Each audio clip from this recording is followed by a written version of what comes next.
gentlemen, boys and girls, cardaholics of all ages, welcome back to Big Al's Cards, and thank you so much for watching. And in today's video, I'm probably going to be a little bit controversial, but I'm okay with that because I think that this needs to be said.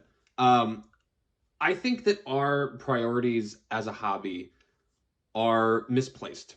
And when I say that, I mean, we put a lot of stock into, and specifically when it comes to football, we put a lot of stock into players who aren't proven. And I'd say that's true in baseball and basketball as well. But right now, especially in football, we're putting a lot of stock into a fella named Brock Purdy.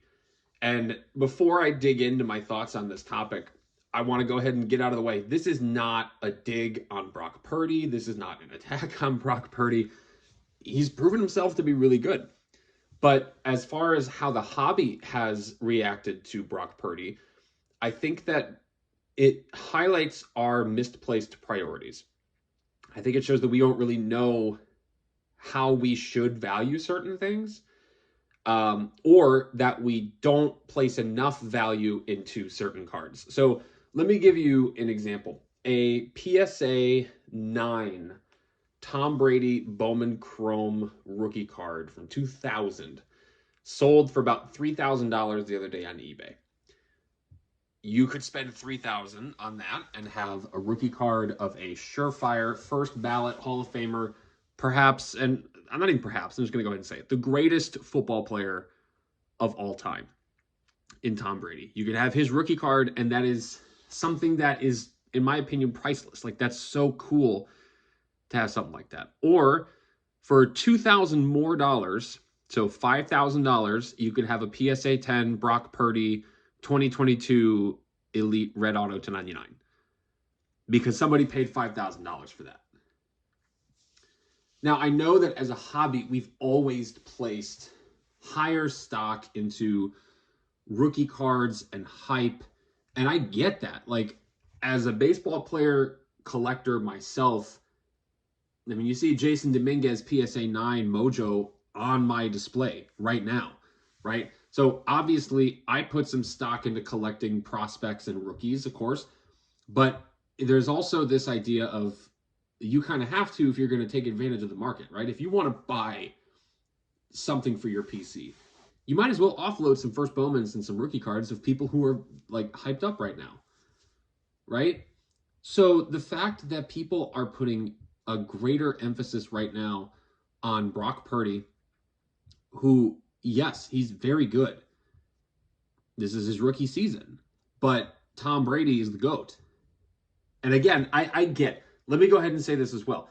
I am comparing a rookie card to a rookie auto to 99. It is a drastically different comparison. So I understand that. If I were to take just a Brock Purdy rookie PSA 10 and put it up next to a Tom Brady rookie, there is no accurate comparison. So I understand that it's not exactly comparing apples to apples.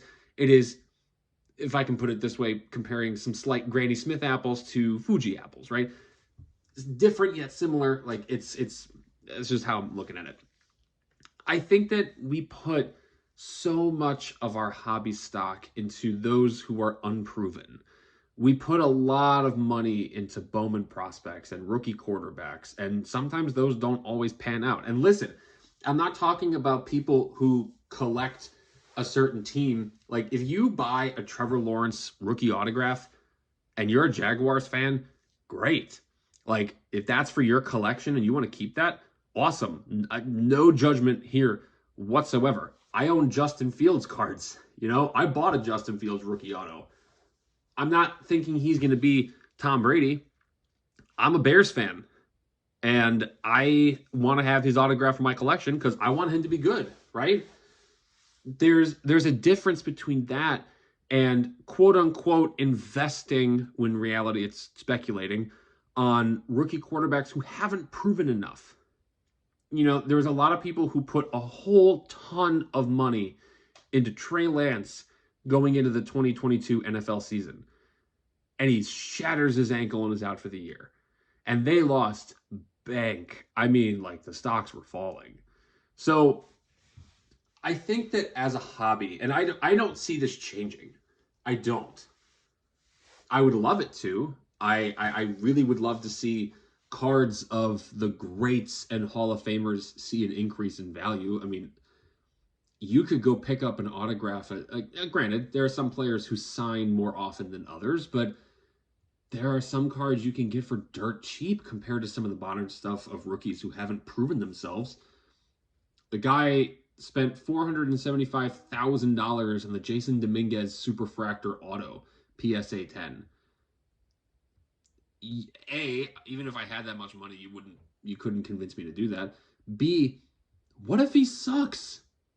He's unproven, right? Brock Purdy is if he wins the Super Bowl this year, I'll swallow some of what I'm saying, but the sentiment is the same. You win one. Great. How many more you got till you get to Brady level? Right?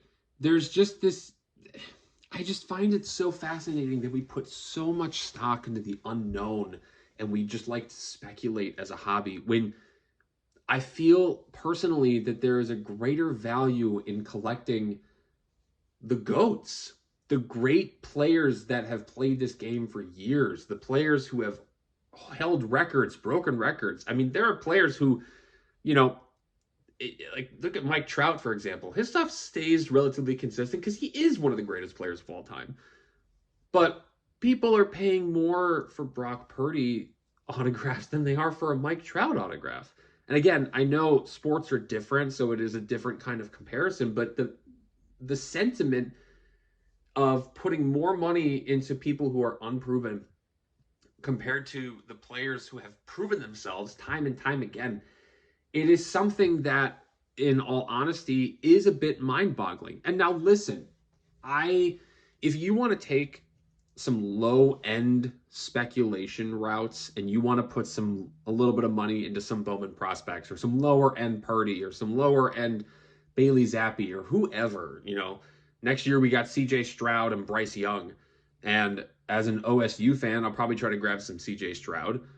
But if you put a little bit of money into some of those guys for some lower end stuff, that's very, very different from spending hundreds of thousands of dollars on an autograph or a patch auto or even just a low numbered parallel and have a greater chance of risking a lot more money.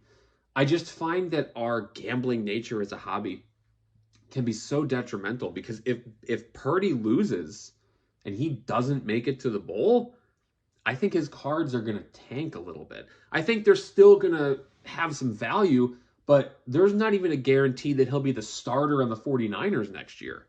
That could go back to Trey Lance, right? We just don't know. There's just so many unknowns. And so I just find it so fascinating. We would rather flirt with the unknown than to, I don't want to say play it safe per se, but to put your money in the smarter option, the option that they're a great player. They've always been a great player. They're always going to be a legend. You put that kind of money in that direction, and in my mind, it just makes more sense. So when I say that I think we as a hobby have misplaced priorities, I'm not gonna fight, that sentiment because I think it's true. I think we don't put enough stock into the greats. We put too much stock into the unknown. And yes, there's a possibility of a greater return, but there's also so much uncertainty. And I am not a degen. I am not somebody who likes to gamble that much money on a player. I just don't see the value in doing so. And, I could be wrong. And I'm okay with that. But to give you another prime example, look at Vegas Dave and Derek Carr. He bought a ton of Derek Carr, and Derek Carr sucks. Didn't work out for him, that's for sure.